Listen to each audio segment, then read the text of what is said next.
ज्ञानतिमिरान्धस्य ज्ञानाञ्जनशलाकया चक्षुरुन्मिलितं येन तस्मै श्रीगुरवे नमः। वाञ्छाकल्पतरुभ्यश्च कृपा सिन्धुभ्यैव च पतितानां पावनेभ्यो वैष्णवेभ्यो नमो नमः। नमो महावदन्याय कृष्णप्रेमप्रदायते कृष्णाय कृष्णचैतन्य नाम्ने गौरत्विषे नमः।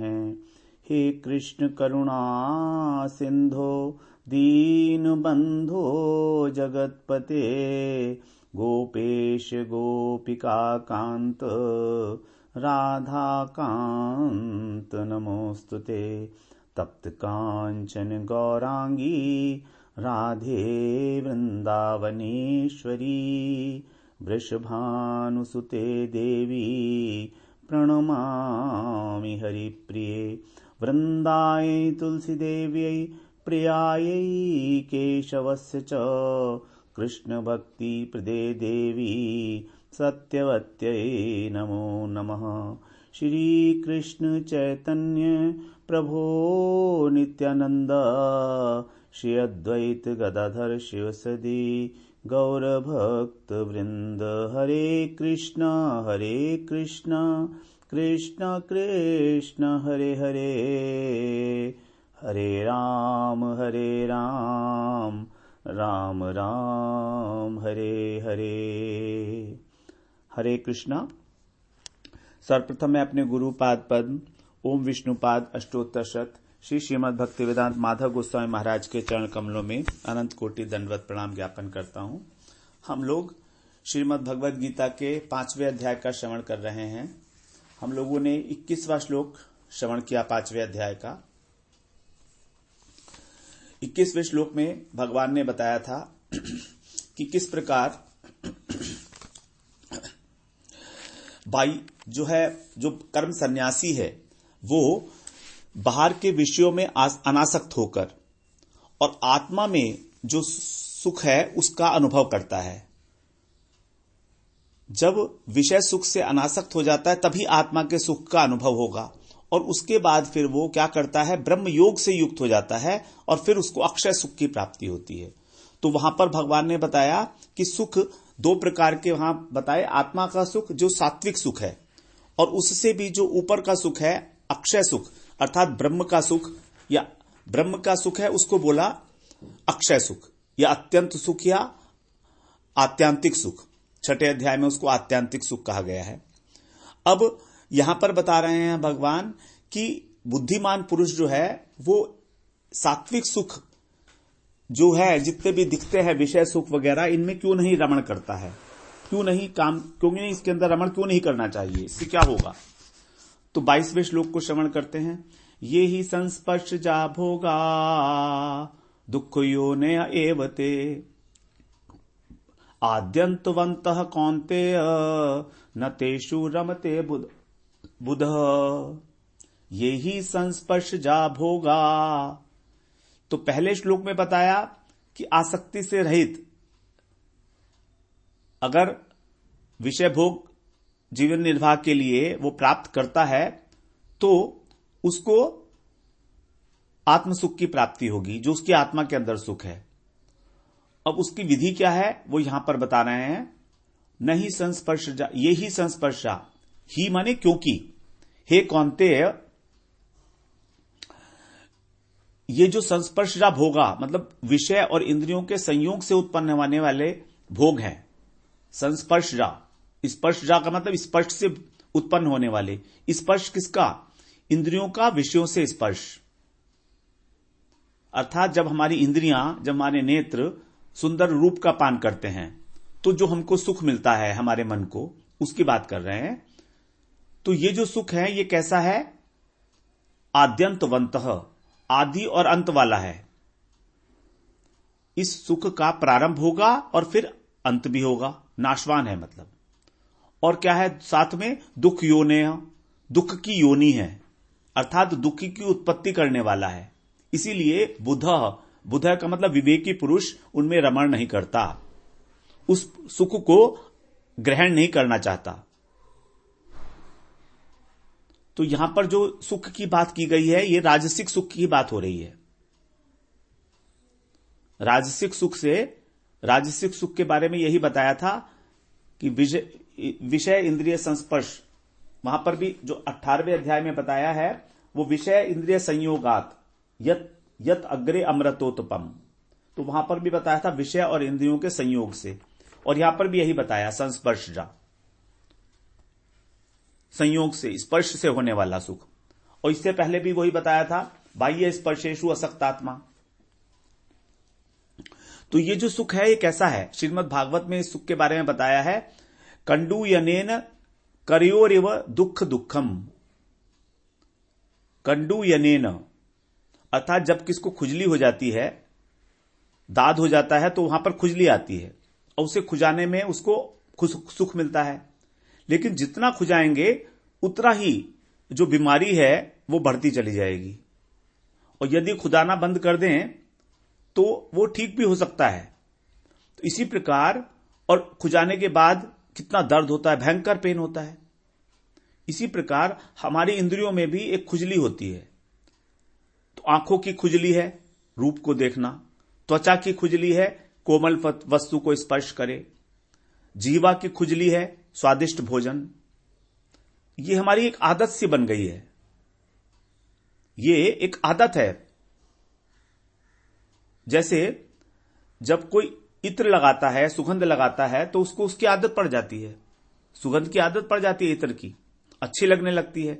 लेकिन जिसे ये आदत नहीं है, अगर उसको इत्र लगा दिया जाए या परफ्यूम लगा दिया जाए तो उसको एलर्जी हो जाएगी, विपरीत प्रभाव देखा जाएगा, उसको चक्कर तक आने लगेंगे, इवन यहां तक देखा गया है। तो उसी प्रकार से सिगरेट है, तो जो पीता है उसको तो धुआं अच्छा लगता है, लेकिन बाकी लोगों के लिए क्या है, वो पॉल्यूशन है। कितना भयंकर पॉल्यूशन है सिगरेट का। तो उसी प्रकार से जो बाह्य वस्तु हैं, जैसे हमें भी अपना जो धन है, हमारा मान सम्मान प्राप्त करने की जो इच्छा है, तो ये इच्छा एक प्रकार से हमारी आदत बन गई है। हमें पता ही नहीं लगा कि हमारी आदत कब बन गई। शुरू में धन की प्राप्ति की, जब विद्यार्थी जीवन होता है तो धन की प्राप्ति की कोई इच्छा नहीं होती है, क्योंकि आदत है ही नहीं उसकी। लेकिन धीरे धीरे जब धन कमाना शुरू करता है तो उसकी आदत बन जाती है ये। और अब आदत बनने के बाद यदि हमको धन ना मिले या हमको मान सम्मान ना मिले, क्योंकि क्या होता है, धीरे धीरे हम लोग एक अपने ऑफिस के अंदर भी और घर के अंदर भी एक हम स्थान को प्राप्त कर लेते हैं, पद को प्राप्त कर लेते हैं। उस पद के अनुरूप यदि हमको सम्मान नहीं मिलता तो हमको दुख होने लगता है, जबकि विद्यार्थी जीवन में या उससे पहले कभी कोई दुख नहीं होता। तो ये सारी आदतें जो हैं यही हैं दुख के कारण। और ये आदत है, आई है तो जाएगी भी, जाना भी चाहिए। सिगरेट की आदत है, चाय की आदत है, कितनी सारी आदतें हैं हमारी। अगर थोड़ी सी भी वो चीज ना हो हमारे मन के अनुसार तो हमको दर्द होने लगता है सर में। तो जब इनकी उत्पत्ति हुई है आदतों की, पहले तो नहीं थी जन्मजात। जन्मजात किसको आदत थी सिगरेट की, या किसको आदत थी कि मान सम्मान की या धन की? किसी को आदत नहीं थी। तो जब इनकी उत्पत्ति हुई है तो इनका अंत भी होगा, चाहे ये हमको कितना ही सुख दे दे, इनका अंत होगा ही होगा। और जब अंत होगा तो फिर क्या होगा, फिर तो दुख ही दुख मिलना ही है, श्योर है, क्योंकि हमने इनको पाल रखा है। तो हम देख रहे हैं कि यहां पर भगवत गीता में भगवान बड़ी इंस्ट्रक्शंस दे रहे हैं हमको जीवन जीने के लिए। ये सिर्फ ये नहीं कि हम भगवत गीता का हमने पाठ कर लिया और हो गया काम। इसीलिए हम लोग इसको इतना डीपली इसको अध्ययन कर रहे हैं इसका, कि इसकी कुछ बातें तो हम लोग अपने जीवन में धारण कर ही पाए। क्योंकि भगवान ने बहुत सरल शब्दों में समझाकर रहस्योद्घाटन किए हैं बहुत सारी बातों के, जिन्हें जानकर हमको अपने जीवन में उतारना चाहिए। अद्भुत प्रेरणा है इस श्लोक के अंदर भी, प्रेरणा है ये कि हम अपने जीवन को केवल सांसारिक भोगों तक सीमित न रखें।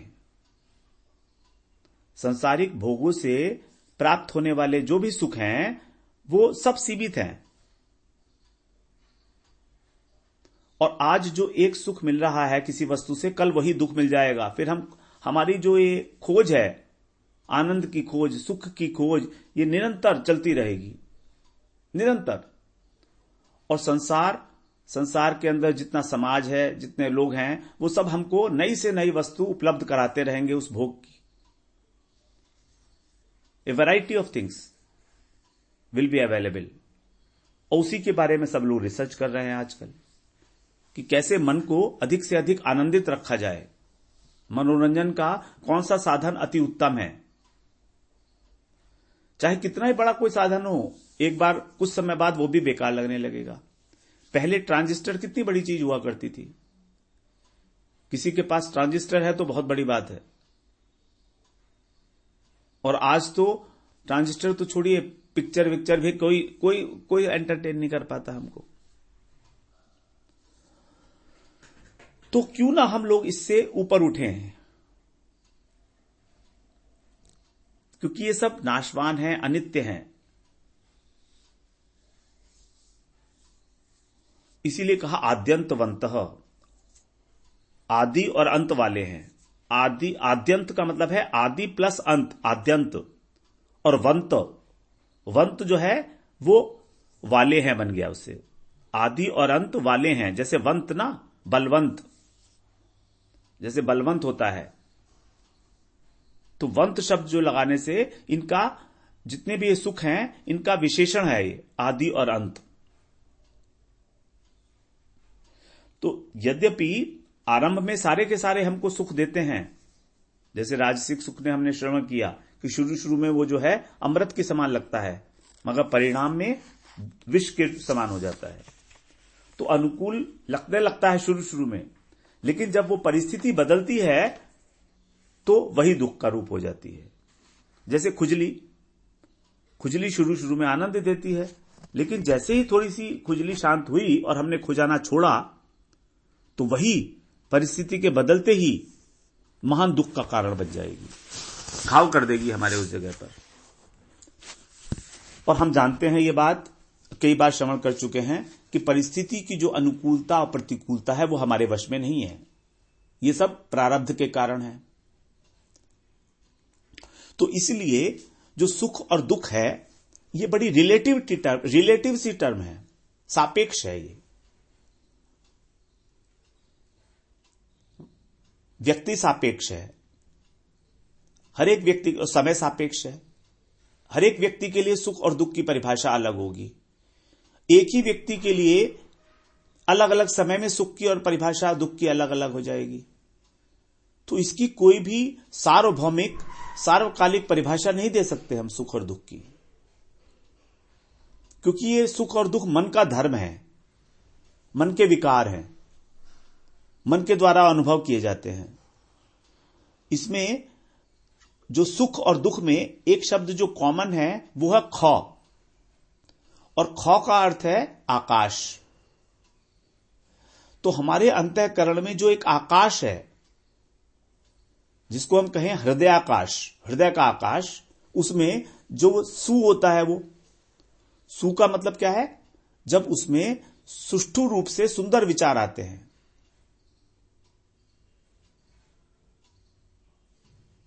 सुष्ठु रूप से का मतलब भली भांति, अच्छे प्रकार से, तो हम उसको सुख बोल देते हैं। और दुख का मतलब है जब उसमें दुर्विचार आते हैं, दूषित विचार आते हैं, तो वो दुख हो गया। तो एक ही वस्तु एक ही समय में एक व्यक्ति के लिए तो सुख रूप है और दूसरे के लिए उसी समय में दुख रूप हो जाती है। जैसे वर्षा किसान के लिए सुख है और कुम्हार के लिए दुख है। किसान तो अपनी खेती करेगा, उसमें उसकी फसल बढ़ेगी, और कुम्हार के लिए जो है वो खराब हो जाती है। क्योंकि कुम्हार के लिए, जो कुम्हार ने अपने वो मिट्टी के बर्तन बनाए हैं, तो वो सूख नहीं पाएंगे। उसी प्रकार से एक ही वस्तु एक ही समय में एक ही व्यक्ति के लिए जो सुख रूप है, जबकि वही वस्तु दूसरे समय में उसी के लिए दुख रूप हो जाएगी। जैसे किसान के लिए जब फसल बढ़ रही है तब तो ठीक है बारिश होनी, लेकिन जब उसने फसल काट कर रख दी तो वही बारिश उसके लिए जानलेवा हो जाएगी। उसका सारा का सारा जितना मेहनत है वो सब पानी में मिला देगी। उसी प्रकार सूर्य सर्दी में हमारे लिए सुखकारी है, हमको ऊर्जा देता है, और गर्मियों में वही दुखकारी हो जाता है, काम करना मुश्किल हो जाता है, इतनी गर्मी हो जाती है। तो अनुकूल वेदनीय सुखम और प्रतिकूल वेदनीय दुखम। अनुकूल वेदनीयम सुखम और प्रतिकूल वेदनीयम दुखम, ये हुई सुख और दुख की परिभाषा, कि अनुकूलता ही सुख है और प्रतिकूलता ही दुख है। जैसे यदि पुत्र है, अब अगर वो सुपुत्र है तो वो सुख का कारण हो गया, और अगर कुपुत्र है तो वो दुख का कारण हो गया। और अन्य समय में यदि वही सुपुत्र उसकी मृत्यु हो जाए तो वही पुत्र, क्योंकि उसमें आसक्ति हो गई थी, दुख का कारण बन जाएगा।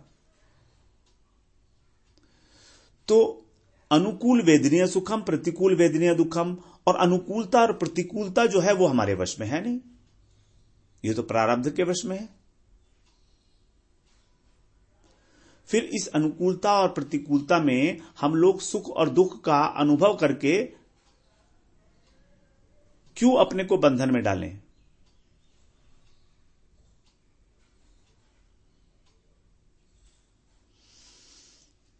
क्योंकि प्रारब्ध से हम बच नहीं सकते। हमारा तो शरीर ही प्रारब्ध का बना हुआ है, प्रारब्ध कर्मों का पिंड है हमारा शरीर।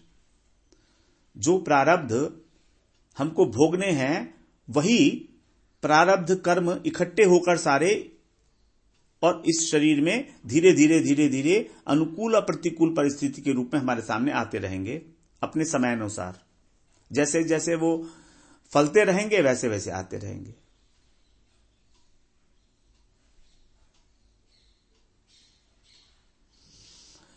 तो विषय सुख जो हम भोगते हैं उनसे हमको नित्य सुख क्यों नहीं मिलता है? क्योंकि भोग पदार्थ जो हैं जड़ हैं और आत्मा चेतन वस्तु है। भोग विकारी है, परिवर्तनशील है, नश्वर है, और आत्मा अविकारी है और नित्य है।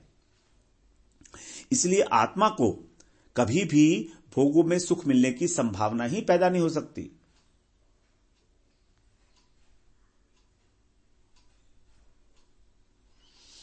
आत्मा परमात्मा का अंश होने के कारण आत्मा का जो सुख है वो भगवान की सेवा से ही मिल सकता है, केवल मात्र।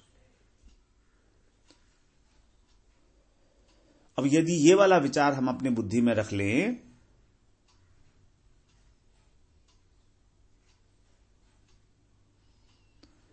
यदि ये विचार हम अपनी बुद्धि में अच्छे तरह से बिठा लें, तो ये विचार ही हमको हमारे ऊपर जो भोगों का असर हो रहा है, प्रभाव पड़ रहा है, आकृष्ट हो रहे हैं हम उनके प्रति, उसको कम कर देगा, औषधि का काम करेगा। ये एक विचार। विचार क्या है कि परमात्मा का अंश होने के कारण आत्मा को कभी भी जड़ भोगों से तृप्ति नहीं हो सकती, वो मिलेगी केवल भगवान की सेवा से ही, क्योंकि वही उसका वास्तविक धर्म है। अब इन सुखों को भगवान ने बताया दुख योनय एवते।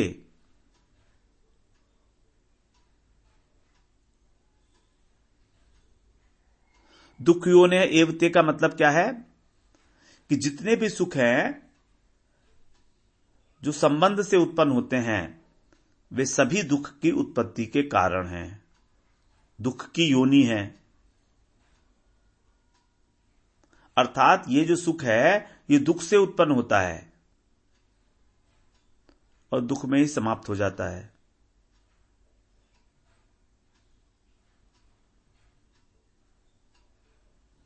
जैसे पहले हमें उस वस्तु के अभाव का दुख होता है और फिर उस वस्तु के मिलने पर सुख की अनुभूति होती है। तो ये जो सुख की मात्रा है, ये जो सुख की मात्रा होती है ये उतनी ही होती है जितनी हमको दुख मिल रहा था अभाव के कारण। जितना हमको दुख था उतना ही हमको सुख मिलेगा, ये नहीं कि उससे ज्यादा मिल जाएगा या कम मिलेगा। तो अब क्योंकि वस्तु नाशवान है तो इसलिए सुख भी उस वस्तु के नाश होने पर अथवा हमारी इंद्रियों के शिथिल हो जाने के कारण यदि हम उस वस्तु का भोग नहीं कर पाए दुख में परिणित हो जाएगा। तो या तो नाश होने के कारण और या इंद्रियों के शिथिल होने के कारण यह दुख में बन जाएगा। इसीलिए इस सुख को दुख की उत्पत्ति का कारण कहा गया। एव पद से बता रहे हैं या दुख योने एव पद से बता रहे हैं कि यह काम निश्चित होगा, इसमें कोई डाउट नहीं है। ये दुख का कारण है, इसमें कोई शक नहीं है, कोई संदेह नहीं।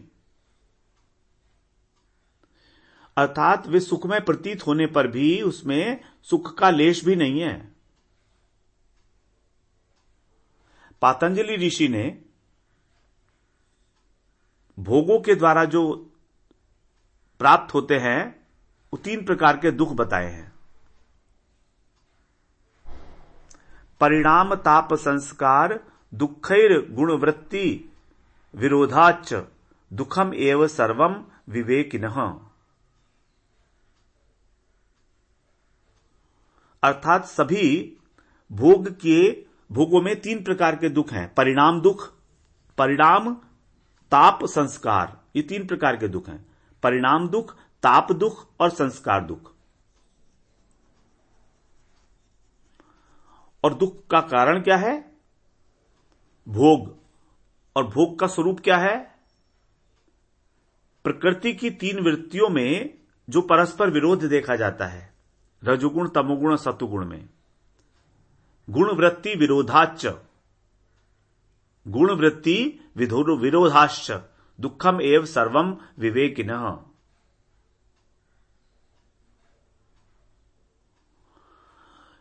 क्या बता रहे हैं कि प्रकृति की जो गुण है उसके अंदर जो विषमता है, विरोध है, उसके कारण ही ये दुख देखा जाता है भोगों में। अब हम लोग एक एक दुख के बारे में थोड़ा सा डिटेल में बात कर लेते हैं कि परिणाम दुख, ताप दुख और संस्कार दुख ये क्या हैं। 3 प्रकार के दुख बताए भगवान ने। परिणाम दुख का मतलब है, जैसे भगवान ने 18वें अध्याय में बता रखा है, राजसिक सुख शुरू में अमृत के समान है और बाद में विष के समान है। तो इस सुख को भोगने से इंद्रियों की शक्ति का नाश हो जाता है। इंद्रियों के अंदर जो शक्ति है, जो ओज है, उसका नाश हो जाता है, इंद्रियों की शक्ति का। और ये हमारा अपना अनुभव भी है। हम कभी भी जब बहुत ज्यादा प्रसाद पा लेते हैं, पेट बहुत ज्यादा भर लेते हैं, तो उसके परेशानी भी हमको ही भुगतनी पड़ती है। पेट खराब हो जाता है जब, या तो कॉन्स्टिपेशन हो जाता है, लूज मोशन हो जाती है, या जब बहुत अधिक मनोरंजन कर लेते हैं, टेलीविजन देख लेते हैं, तो आंखें दर्द करने लगती है। इंद्रियों की जो शक्ति है उसका ह्रास हो जाता है वहां पर।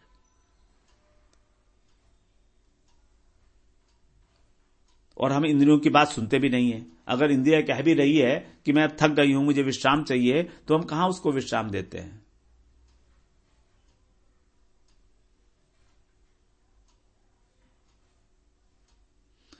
तो इस प्रकार से परिणाम में दुख ही मिलता है, विष ही मिलता है उसके अंदर। बाद में जलन का ही अनुभव होता है अगर हम ज्यादा खाना खा लेते हैं, एसिडिटी हो जाती है। यह है परिणाम दुख। इसके बारे में तो हम लोग श्रवण कराए हैं पहले भी राजसिक दुख के अंदर। अब दूसरा है ताप दुख। हमको अपने हृदय के अंदर जलन होती है, ताप होता है एक। इसके 4 कारण बताए गए हैं। नंबर 1, यदि दूसरे व्यक्ति के पास हमसे अधिक भोग की वस्तु है,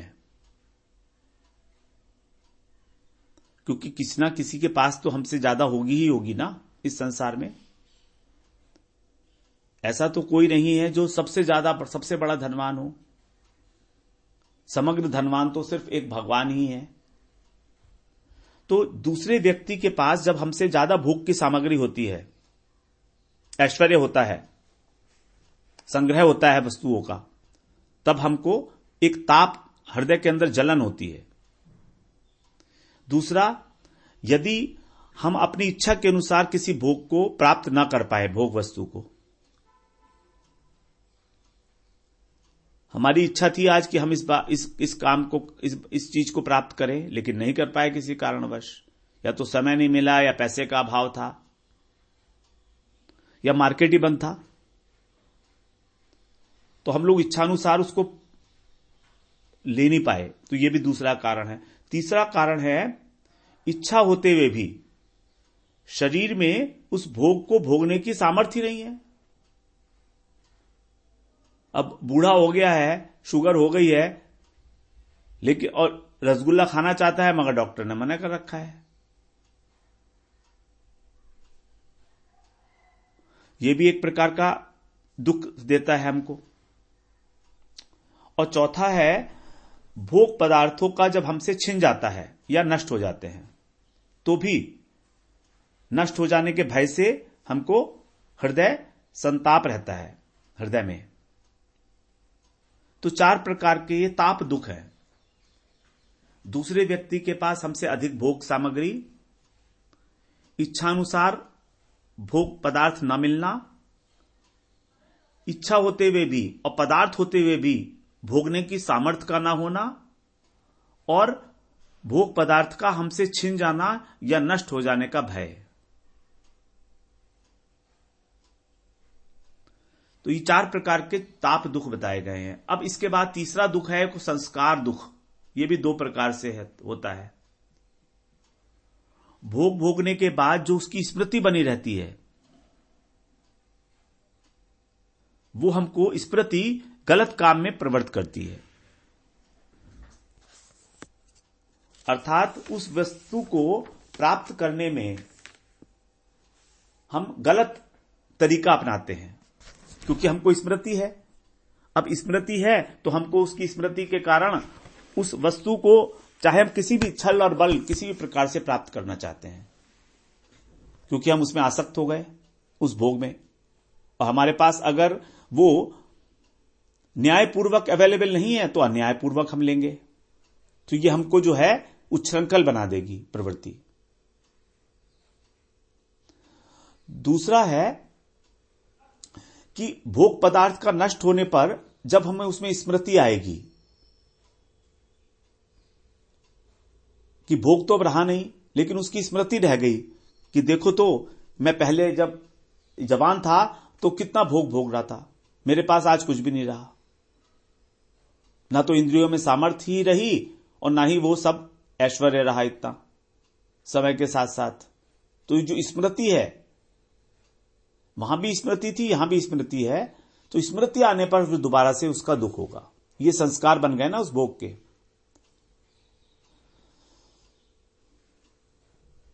तो बता रहे हैं आगे कि गुण वृत्ति निरोध। गुण वृत्ति जो 3 प्रकृति के 3 गुण हैं, उनमें आपस में विरोध होता है। जैसे 3 गुण बताए प्रकृति के, सात्विक, राजसिक और तामसिक, तो इनका भी आपस में विरोध है और इस कारण भी दुख की प्राप्ति होती है। तो परिणाम ताप संस्कार दुखई गुण वृत्ति विरोधाश्च, ये चौथा हो गया। 4 प्रकार के हो गए। दुखम एवं सर्वम विवेकिनः, ये 4 प्रकार के दुख बनाए, 3 नहीं है। चौथा जो है वो इसलिए है कि प्रकृति के गुणों में आपस में विरोध देखा जाता है, विपरीत स्वभाव वाले हैं। अब इसका भी उदाहरण हम देख लेते हैं। जैसे मान लीजिए किसी व्यक्ति को भोग में रुचि है,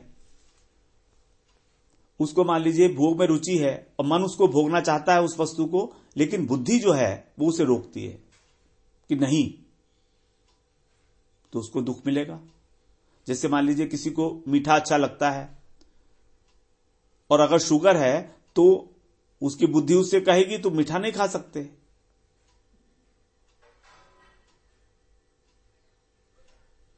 अब वो जो है मीठा नहीं खा पाएगा, इसलिए वो दुखी हो जाएगा। दूसरा, हम लोग सत्संग में बैठते हैं, कथा सुनते हैं, हरि कथा सुनते हैं और देखते हैं कि बैठते ही हमको नींद आने लगती है।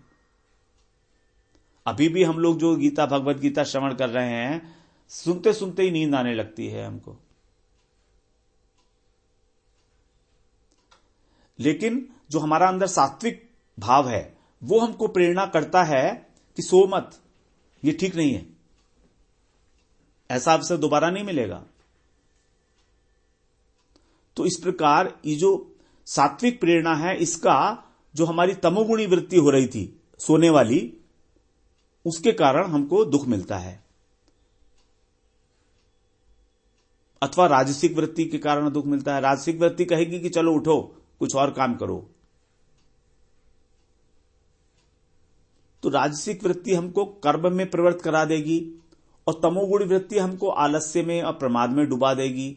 और ये दोनों ही जो हैं, जो सात्विक बुद्धि के द्वारा निर्णय लिया गया था कि मुझे आज भजन सुनना है, उसमें विरोध पैदा हो जाएगा इन दोनों के कारण। तो यही है प्रकृति की 3 गुणों में विरोध, इसके कारण भी दुख पैदा होता है।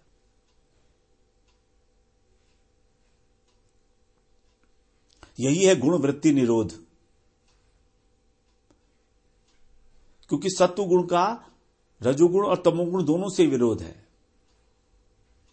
इसीलिए लास्ट में आगे बता रहे हैं, न तेषु रमते बुधः।